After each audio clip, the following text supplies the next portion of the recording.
भारत के chief of defence staff general Anil Chauhan ने हिंदुस्तान से हजारों किलोमीटर की दूरी पर सिंगापुर में ब्लूमबर्ग और रॉयटर्स को दिए हुए अपने एक अंग्रेजी के इंटरव्यू में यह माना कि हाँ जरूर हमारा कुछ नुकसान हुआ, हमारे कुछ जेट्स गिरे, लेकिन यह जरूरी नहीं है कि हमारे जेट्स गिरे।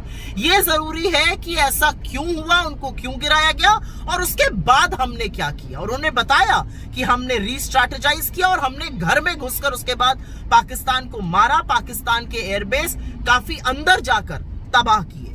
यही तो पहचान है डिसिप्लिन्ड आर्म्ड फोर्स की, यही तो पहचान होती है शूरवीरों की, उनके पराक्रम की, उनके शौर्य की। जब वो मन बना लेते हैं तो वो दुश्मन को सबक सिखाते हैं और वो थोड़ा बहुत अगर नुकसान हुआ तो उसको मानने से इनकार नहीं करते। ये कौन मान सकता है कि अगर आप एक युद्ध लाइक सिचुएशन में हैं, आप एक कॉन्फ्लिक्ट में हैं, तो जरूर आपका कुछ नुकसान होगा और उसको मानना ही तो हमारी साख है, उसको मानना ही तो हमारी क्रेडिबिलिटी है, क्योंकि उसको मानकर हमने उसके बाद क्या किया वो ज्यादा जरूरी मुद्दा है।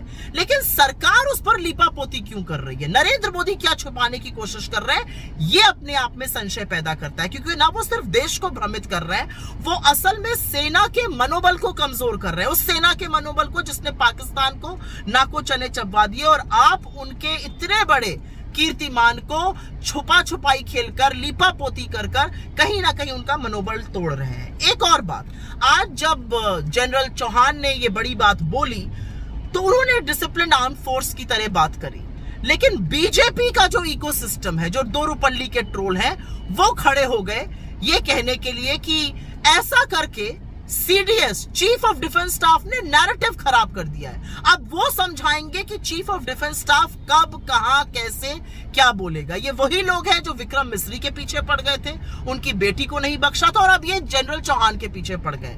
लेकिन असलियत यह है कि इन लोगों को किसी चीज की कोई समझ नहीं है। ये लोग सिर्फ ट्रोल कर सकते हैं। इनके जब सच और तर्क बोला जाता है, और तर्क बोलना यूनिफॉर्म के लोगों का, टॉप डिप्लोमैट्स का काम है, और जब वो तार्किक बातें करते हैं, जब वो सच्चाई बयां करते हैं, तो इनके झूठ के पुलिंदे ध्वस्त हो जाते हैं और ये औंधे मुंह गिर पड़ते हैं। और उसके बाद ये हर उस व्यक्ति को अटैक करते हैं जो इनकी सच्चाई को उजागर करता है, और उसमें चाहे वो चीफ ऑफ डिफेंस स्टाफ हो, चाहे वो फॉरेन सेक्रेटरी हो, कोई भी हो।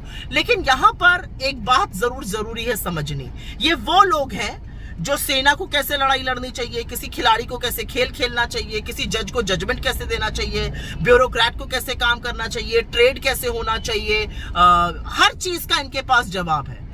असल में ये कुछ नहीं जानते, कुछ नहीं समझते हैं, और ये हर उस व्यक्ति के ऊपर आक्रमण करने को तैयार है जो इनके झूठ के पुलिंदे को ध्वस्त करता है। और यही काम आज ये हमारे चीफ ऑफ डिफेंस स्टाफ के साथ कर रहे थे। लेकिन सवाल आज इस बात का है कि जो बात चीफ ऑफ डिफेंस स्टाफ ने सिंगापुर के एक इंग्लिश इंटरव्यू में कही, क्या वो बात रक्षा मंत्री और प्रधानमंत्री इस देश को, इस देश के सदन को, इस ऑल पार्टी मीटिंग में नहीं कह सकते थे? दो मीटिंग हो गई, वहां पर कुछ नहीं बताया गया। संसद के विशेष सत्र की डिमांड लगातार उठ रही है। जो बात आज चीफ ऑफ डिफेंस स्टाफ ने कही है, इसी बात का मुद्दा तो राहुल गांधी जी ने उठाया था, और इसी बात का मुद्दा विपक्ष ने उठाया, और आपने देशद्रोही को का कगार दे दिया।